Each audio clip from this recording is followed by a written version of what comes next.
America Iran महायुद्ध खत्म। जी हाँ, अमेरिका और ईरान के बीच में युद्ध खत्म करने के लिए अंतरिम समझौते पर दस्तखत हो गए हैं। अमेरिकी राष्ट्रपति ट्रंप ने फ्रांस के राष्ट्रपति इमैनुअल मैक्रों के साथ बैठक के दौरान पेरिस के वर्साय पैलेस में इस दस्तावेज पर साइन किए। इसके बाद ईरानी राष्ट्रपति पेजेश्कियान ने भी ईरान से इलेक्ट्रॉनिक तरीके से समझौते पर दस्तखत किए। भारतीय समय के मुताबिक यह समझौता गुरुवार सुबह 5 बजे हुआ और इसके तुरंत बाद ये लागू भी हो गया।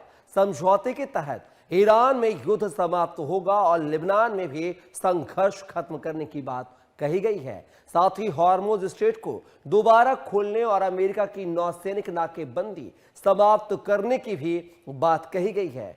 तो जिस तथा कथित एमओयू को लेकर सस्पेंस चल रहा था पिछले 3 दिनों से, जब ये दोनों देशों के बीच में जो है मौखिक शांति वार्ता की बात सामने आई, तो कहा यह गया था कि 19 तारीख को स्विट्जरलैंड के जिनेवा में इसको अमली जामा पहनाया जाएगा।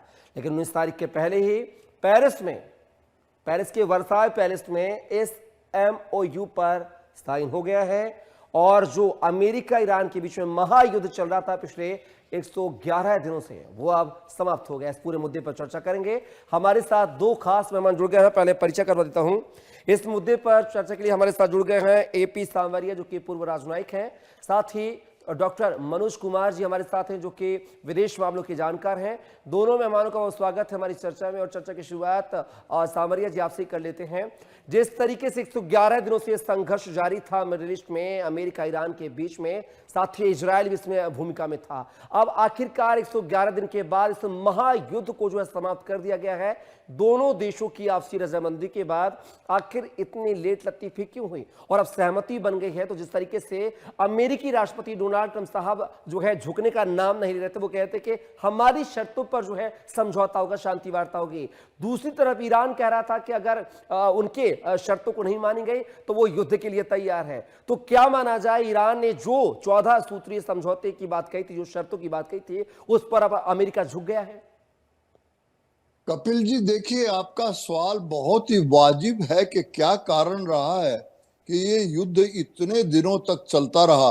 और जब इस युद्ध में कोई परिभाषा नहीं थी, क्योंकि युद्ध, कोई भी युद्ध किया जाता है तो उसमें एक ध्येय, एक एम रखा जाता है कि मैं ये करूंगा तो युद्ध खत्म हो जाएगा।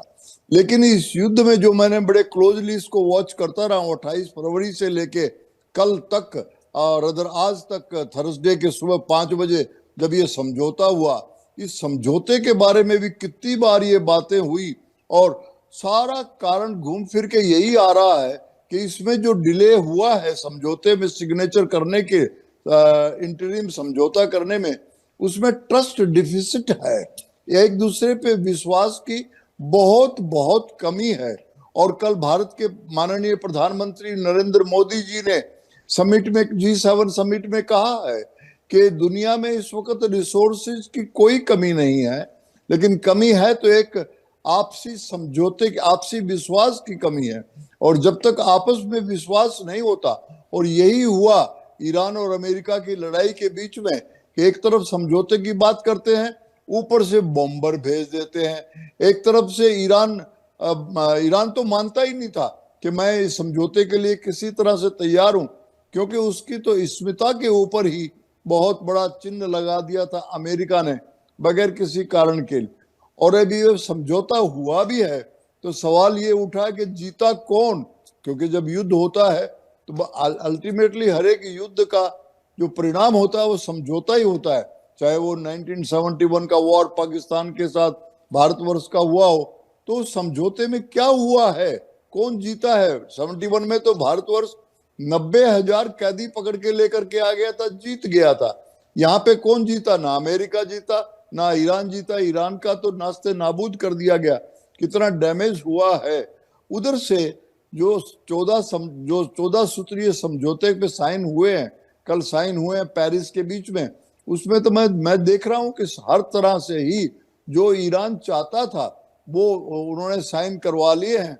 और अमेरिका ने किसी भी हालत से बचने के लिए, इस हालात, क्योंकि अमेरिका की हालात बहुत बुरे हो गए थे इस युद्ध के दौरान में, चाहे उसका डोमेस्टिक इलाका हो, चाहे इंटरनेशनल चीजें हो, वो उनकी जो दादागिरी थी अमेरिका की, वो ईरान ने निकाल दी और किसी तरह से जान बचा करके ट्रंप चले गए हैं पतली गली से।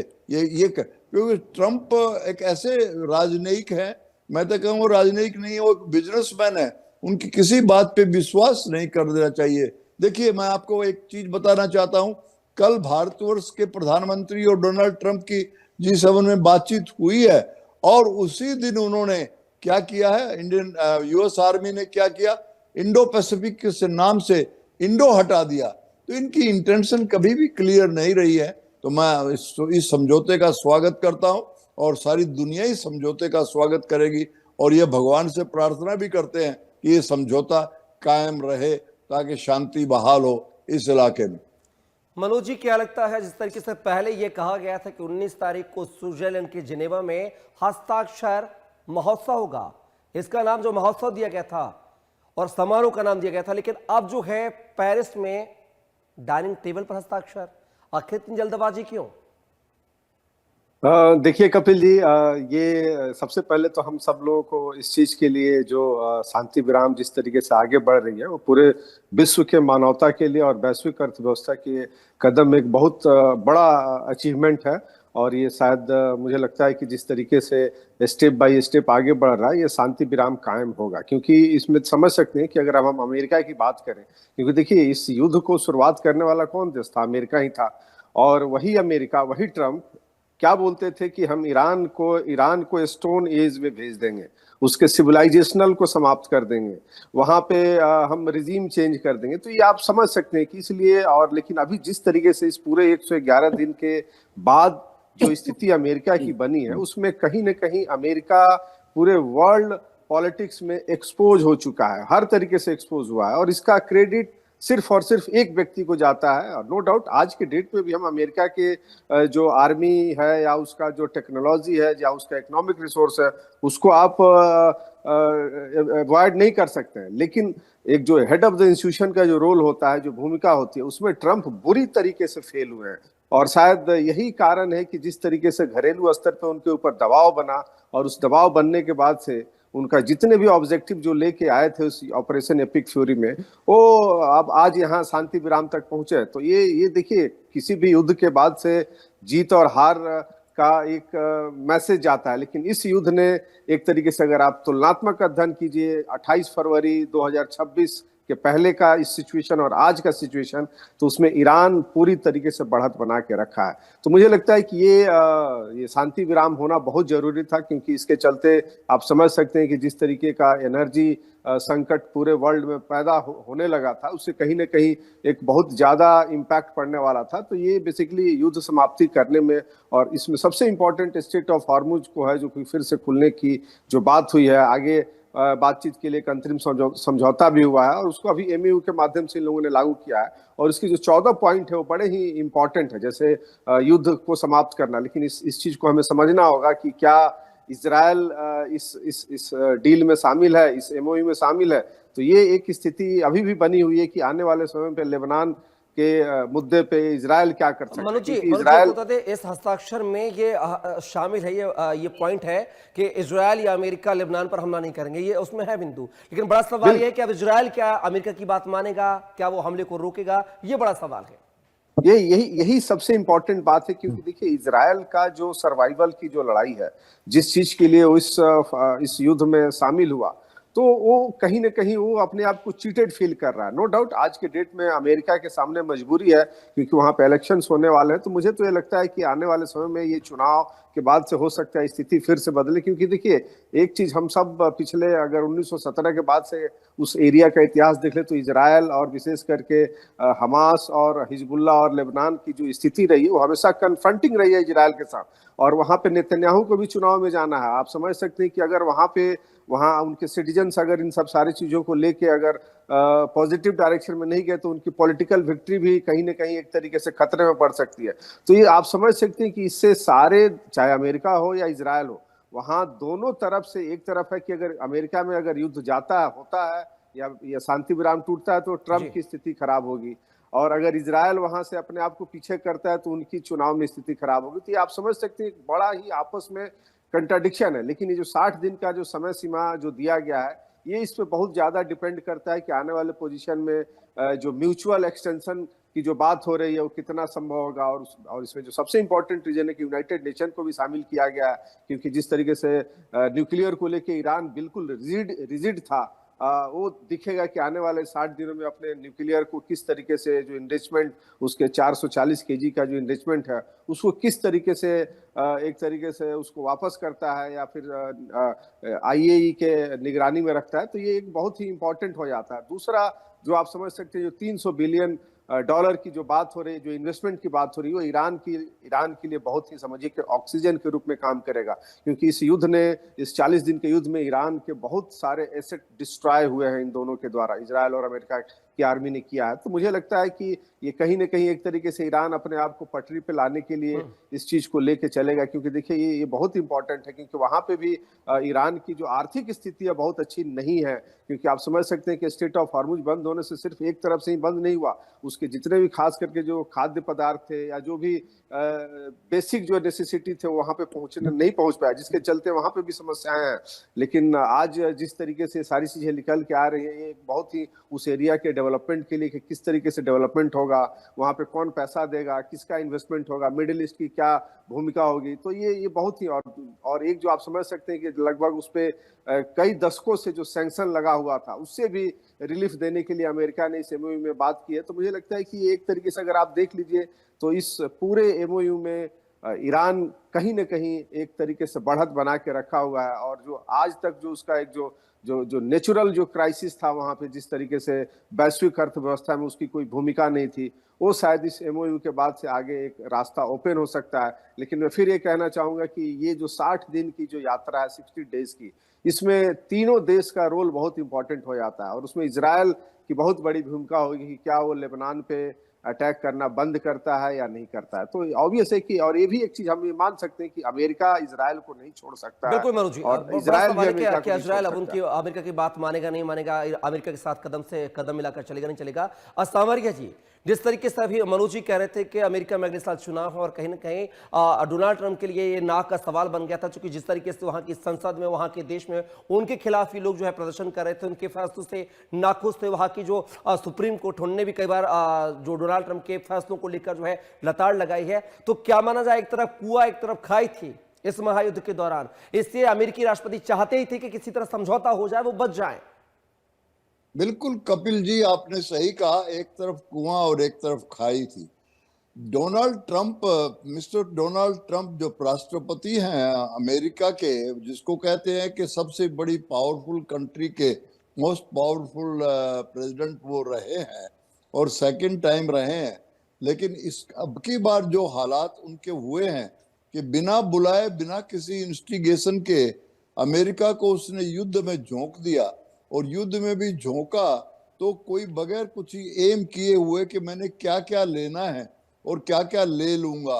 और फिर इन सारे इतने महीनों के दौरान में एक तरफ से वो सुबह जब कुर्सी के ऊपर बैठते हैं तो एक स्टेटमेंट दे देते हैं और 2 घंटे के बाद वो स्टेटमेंट को वापस लेते हैं। तो इस युद्ध ने ट्रंप की जो पर्सनालिटी है उसको पूरी तरह से वर्ल्ड में एक्सपोज कर दिया। और जिस तरह से अमेरिका अपने इलेक्शन के लिए जा रहा है और ट्रंप ने अपनी पार्टी की बना दी है, कपिल जी, यहाँ तक कि इनकी अपनी पार्टी के लोगों ने वोट किया, इनके सीनेट कांग्रेस के बीच में वोट किया अगेंस्ट डोनाल्ड ट्रंप की पॉलिसी ईरान के हालात में। तो ये बिल्कुल एक कुआं और खाई वाली बात थी। तो अल्टीमेटली ट्रंप ने सोचा होगा चलो खाई में ही गिर लूं, और सारे शर्तें जो 14 की 14 शर्तें ईरान की मानते हुए, सब कुछ मानते हुए, और कोशिश किया कि मैं इसको निकल जाऊं। समझौता 19 तारीख को होना था। हालात ट्रंप के लिए इतने बुरे थे कि जैसे अभी आप दिखा रहे हैं पेरिस में डाइनिंग टेबल पे बैठ करके वो समझौता हो रहा है। और मुझे एक चीज अच्छा लगा, जो बड़े बड़े मुंह बोले लोग थे पाकिस्तान जैसे कि हम समझौता कराने वाले हैं, इस्लामाबाद में कराएंगे, फला जगह कराएंगे, तो वो ट्रंप ने उन सब की हवा निकाल दी। और ये जो समझौता है वो डोनाल्ड ट्रंप की मजबूरी थी, डोमेस्टिक मजबूरी भी थी, इंटरनेशनल मजबूरी भी थी। पर अब यही बात है कि जो इजराइल, जो थर्ड पार्टी, जिसके कहने पे अमेरिका ने, मुझे तो हंसी आ रही है, इजराइल के कहने से अमेरिका पूरी फोर्स के साथ में कूद पड़ा इस समझौते में। लेकिन इजराइल तो किसी हालात में भी, हालांकि डोनाल्ड ट्रंप ने बीबी को, इजराइल के प्राइम मिनिस्टर को काफी बुरा भला भी कहा है, लेकिन वो कह रहा है कि मैं लेबनान को छोड़ूंगा नहीं अटैक, और वो लेबनान पे अटैक करेगा तो फिर ईरान तो फिर तब नपातुले तरीके से अपना एक्शन लेगा ही। तो ये एक बड़ी ट्रिकी सिचुएशन है। लेकिन अब डोनाल्ड ट्रंप ने सोचा कि मैं कुएं में गिरने के बजाय खाई में ही गिर जाऊं। ये समझौता आपकी बात को चरितार्थ करा रहा है जी। कि कुएं और खाई में से उसने खाई को चुना और साइन करके अपनी जान बचाई। पर आने वाले समय में देखते हैं 60 दिन में क्या होता है, कहाँ तक पहुंचते हैं। हम यही इच्छा करते हैं, प्रार्थना करते हैं कि ये समझौता परमानेंट हो जाए, बिकॉज इसके आफ्टर इफेक्ट मेरी कंट्री पे भी और मेरी कंट्री के सारे वर्ल्ड के ऊपर बहुत ही नेगेटिव हैं, बहुत ही डिसास्ट्रस हैं। ईरान और अमेरिका के लिए तो हैं ही, पूरे वर्ल्ड के लिए हैं। मुझे कपिल जी प्रार्थना है भगवान से, ऑलमाइटी से, कि ये समझौता पूरा परमानेंटली लग जाए। मनोज जी, भविष्य को लेकर कुछ सवाल है क्या? जिस तरीके से जल्दबाजी में डील तो कर ली साइन डोनाल्ड ट्रंप सामने, लेकिन क्या डोनाल्ड ट्रंप की बात इजरायली पीएम बेंजामिन नेतन्याहू मानेंगे? क्या लेबनान पर वो हमले को रोकेंगे? और अगर वो हमले को नहीं रोकते हैं तो क्या ये डील जो हुई है, क्या ये ब्रेक हो जाएगी? ईरान फिर से युद्ध करने के लिए शुरू हो जाएगा? नंबर दूसरी चीज, 60 दिनों के भीतर जो है एनरिच्ड यूरेनियम को लेकर बातचीत होना है। अमेरिका बार बार कहता रहा है कि ईरान जो है परमाणु ना रखेगा, ना बनाएगा। क्या इन शर्तों पर 60 दिन के बाद सहमति बनेगी, नहीं बनेगी?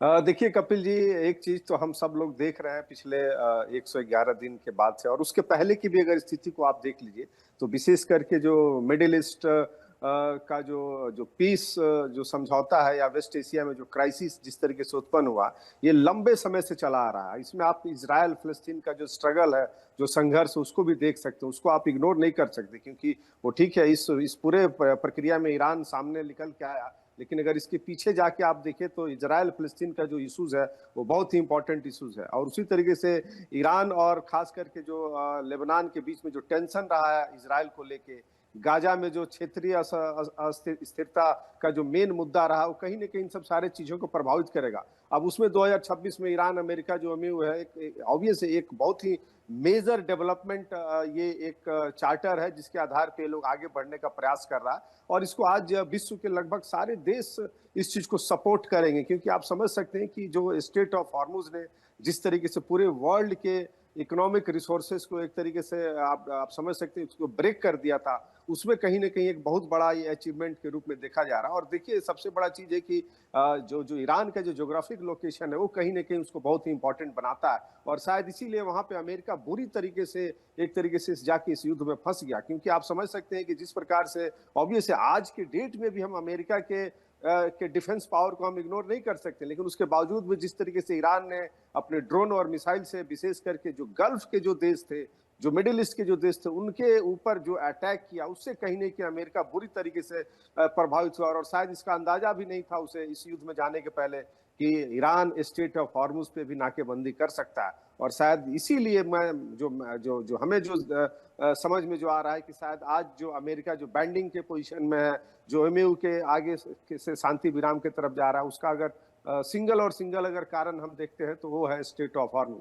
क्योंकि आप समझ सकते हैं कपिल जी कि प्रतिदिन लगभग 20 से 21 मिलियन बैरल कच्चा तेल उस रास्ते से गुजरता है, और जो लगभग वर्ल्ड का जो उसमें हिस्सा है वो मुझे लगता है कि 20 से 25% का हिस्सा वहां से जाता है। और जिस तरीके से चाहे एलएनजी को लेके हम देख ले, तो आप समझ सकते हैं कि उतना ही नहीं, सिर्फ ईरान का ही नहीं, सऊदी अरब, इराक, यूएई, कुवैत, कतर, ये जितने देश हैं उन सबका एक तरीके से इकोनॉमिक वे था, और उसको कहीं ना कहीं ईरान ने जिस तरीके से उस पर बढ़त बनाई, और आज भी अभी भी उसके हाथ में कंट्रोल है। और आप समझ सकते हैं कि ये जो अमेरिका ने जो अपना नेवी ब्लॉकेज लगाया उसको भी हटाने की बात हो रही है। और जिस तरीके से ये इस स्थिति में स्टेट ऑफ हॉर्मुज का जो इंपॉर्टेंस निकल के आया है, वो ईरान आगे कभी भी यूज कर सकता है, क्योंकि जो उसका टेरेन है, जिस तरीके से उसके वहां पे कंट्रोल करने की जो उसकी क्षमता है, वो बहुत ही इंपॉर्टेंट हो जाती है। और इसीलिए शायद आप समझ सकते हैं, चाहे चीन हो, भारत हो, जापान हो, साउथ कोरिया हो, ये सब के लिए कहीं न कहीं एक आर्थिक जी। मंदी की तरफ लेके जा रहा था। तो मैं ये कह सकता हूँ कि इस एमओयू में एक अभी बिल्कुल पॉजिटिव डायरेक्शन में जाएगा। लेकिन दूसरा जो है, क्योंकि ये जो उस बेल्ट का जो क्राइसिस है, वो सिर्फ इस ईरान और अमेरिका युद्ध से ही नहीं, उसके पहले से भी चला आ रहा है। अगर वहां पे ईरान अपने आप को इजराइल के माध्यम से और लेबनान को और मोसाद ये हमास को सपोर्ट करता है, तो मुझे चलिए लगता है मनु जी, क्षमा चाहूंगा, समय का अभाव है। इस चर्चा में हिस्सा लेने के लिए आपका, साथ ही एपी सावरिया जी आपका शुक्रिया, धन्यवाद। तो देखना होगा कि अब जो है ये डील तो हो गई है, शांति वार्ता की तरफ बात आगे बढ़ रही है, लेकिन क्या इस डील में जो इजरायल है, क्या वो लिबनान पर हमले करने से बाज आएगा या नहीं? क्या डोनाल्ड ट्रंप के बेंजामिन नेतन्याहू बात मानेंगे या नहीं, या फिर ये डील जो है 60 दिनों के भीतर जो है फिर से ब्रेक होती नजर आएगी और एक बार फिर से महायुद्ध के हालात जो है मिडिल ईस्ट पर बनते हुए नजर आएंगे?